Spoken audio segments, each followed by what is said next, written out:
ನಮಸ್ಕಾರ ಗೆಳೆಯರೇ. ಆಕ್ಷನ್ ಆದ ಬಳಿಕ ಆರ್ಸಿಬಿಯ ಹೊಸ ಪ್ಲೇಯಿಂಗ್ 11 ಹೀಗಿದೆ. IPL 2026ಗೆ ಆರ್ಸಿಬಿಯ ಬೆಂಕಿ ಪ್ಲೇಯಿಂಗ್ 11 ಹೇಗಿದೆ ನೋಡಿ.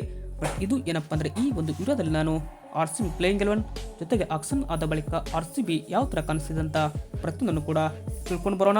ಅದಕ್ಕಿಂತ ಮುಂಚೆ ಯಾರೆಲ್ಲ ನಮ್ಮ ಒಂದು ಯೂಟ್ಯೂಬ್ ಚಾನಲ್ಗೆ ಇನ್ನೂ ಕೂಡ ಸಬ್ಸ್ಕ್ರೈಬ್ ಆಗಿಲ್ಲ ಅಂದರೆ ಈ ಕೂಡಲೇ ಸಬ್ಸ್ಕ್ರೈಬ್ ಆಗಿ, ಹಾಗೆಯೇ ನೀವು ಆರ್ಸಿಬಿ ತಂಡದ ಅಭಿಮಾನಿಗಳಾಗಿ ಈ ಒಂದು ವಿಡಿಯೋ ನೋಡುತ್ತಿದ್ದಲ್ಲಿ ದಯವಿಟ್ಟು ತಪ್ಪದೆ ಒಂದು ಲೈಕ್ ಮಾಡಿ.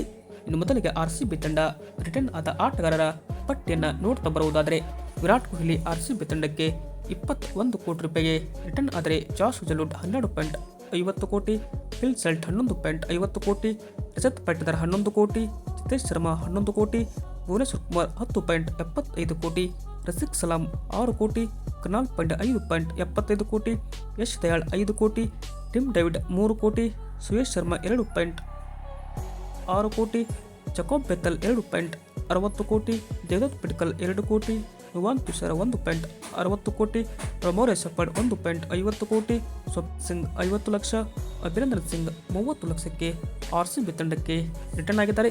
ಬಟ್ ಈ ಒಂದು ಮಿನಿ ಆ್ಯಕ್ಷನಲ್ಲಿ ಆರ್ಸಿಬಿ ತಂಡ 8 ಆಟಗಾರರನ್ನು ಖರೀದಿ ಮಾಡಿದೆ. ಆ ಒಂದು ನೋಡ್ತಾ ಬರುವುದಾದರೆ, ಬದಲಾದಾಗಿ ವೆಂಕಟೇಶ್ ಅಯ್ಯರ್ 7 ಕೋಟಿ, ಮಂಗೇಶ್ ಯಾದವ್ 5.20 ಕೋಟಿ, ಜಕೋಬ್ ಡಪ್ಪಿ 2 ಕೋಟಿ, ಜೋರ್ಡನ್ ಕಾಕ್ಸ್ 0.75 ಕೋಟಿ, ಸಾತ್ವಿಕ್ ದೇಶ್ವಾಲ್ 0.30 ಕೋಟಿ, ನಿಸಿಕ್ ಚೌಹಾನ್ 0.30 ಕೋಟಿ, ವಿಹಾನ್ ಮಲ್ಹೋತ್ರಾ 0.30 ಕೋಟಿ, ವಿಕ್ಕಿ ಓಸ್ವಾಲ್ 0.30 ಕೋಟಿ ರೂಪಾಯಿಗೆ ಈ ಒಂದು 8 ಆಟಗಾರರು ಇಲ್ಲಿ ಆರ್ಸಿಬಿ ತಂಡ ಮಿನಿ ಆಕ್ಷನ್ಗೆ ಬಂದರು. ಬಟ್ ನೀವು ಮತ್ತು ರಿಟರ್ನ್ ಆದ ಆಟಗಾರರ ಪಟ್ಟಿ ಆದರೆ, ಈ ಕಡೆ ಆರ್ಸಿಬಿಯ ಸ್ಟ್ರಾಂಗೆಸ್ಟ್ ಪ್ಲೇಯಿಂಗ್ 11 2026ಕ್ಕೆ ನೋಡ್ತಾ ಬರುವುದಾದರೆ, ಮೊದಲದಾಗಿ ಆರ್ಸಿಬಿ ತಂಡಕ್ಕೆ ಫಿಲ್ ಸಲ್ಟ್ ಮತ್ತು ವಿರಾಟ್ ಕೊಹ್ಲಿ ಅವರು ಓಪನಿಂಗ್ ಆದರೆ, ಪ್ರಥಮ ಕ್ರಮಾಂಕದಲ್ಲಿ ನಮ್ಮ ತಂಡಕ್ಕೆ ವೆಂಕಟೇಶ್ ಅಯ್ಯರ್, ಜೊತೆಗೆ ಇಲ್ಲಿ ನಮ್ಮ ತಂಡದಲ್ಲಿ ಇದ್ದ ದೇವದತ್ ಪಡಿಕ್ಕಲ್ ಅವರು ಬರ್ಬೋದು.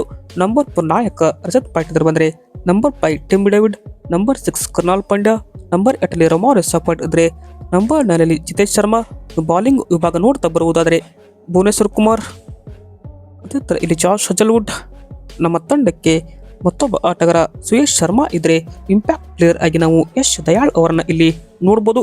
ಇದು ಬಿಟ್ಟರೆ ನಮ್ಮ ಆರ್ಸಿಬಿ ತಂಡ ಬೆಂಕಿ ಒಂದು ಪ್ಲೇಯಿಂಗ್ 11 ಇದೆ. ಬಟ್ ಜಾಸ್ ಹಜಲ್ವುಡ್ಗೆ ನಾವು ಇಲ್ಲಿ ನುವಾನ್ ತುಷಾರ ಅವರನ್ನು ಕೂಡ ನೋಡ್ಬೋದು. ಜೊತೆಗೆ ಈಗ ಜಕೋಬ್ ಡಪ್ಪಿ ಬಂದಿರೋದ್ರಿಂದ ಇನ್ನಷ್ಟು ಆರ್ಸಿಬಿ ತಂಡ ಬಲಿಷ್ಠವಾಗಿದೆ. ಬಟ್ ಹೀಗಾಗಿ ಇಲ್ಲಿ ಸ್ಟಾರ್ ಆಟಗಾರರು ವಿಕೆಟ್ ಕೀಪರ್ ಆಗಿ ಜಿತೇಶ್ ಶರ್ಮಾ ಇದ್ರೆ, ಅವರಿಗೆ ಬ್ಯಾಕಪ್ ಆಗಿ ವಿಕ್ಕಿ ಓಸ್ವಾಲ್ ಅವರನ್ನು ಕೂಡ ನಾವಿಲ್ಲಿ ನೋಡ್ಬೋದು. ಇದು ಏನಪ್ಪ ಅಂದರೆ ಆರ್ಸಿಬಿ ಬೆಂಕಿ ಸ್ಟಾರ್ಟಿಂಗ್ 7 ಆಗಿದೆ. ನಿಮ್ಮ ಪ್ರಕಾರ ಆರ್ಸಿಬಿಯ ಸ್ಟ್ರಾಂಗೆಸ್ಟ್ ಪ್ಲೇಯಿಂಗ್ 11 ಯಾವ ಥರ ಇರಬೇಕಂತ ಕಮೆಂಟ್ ಮಾಡಿ. Thank you.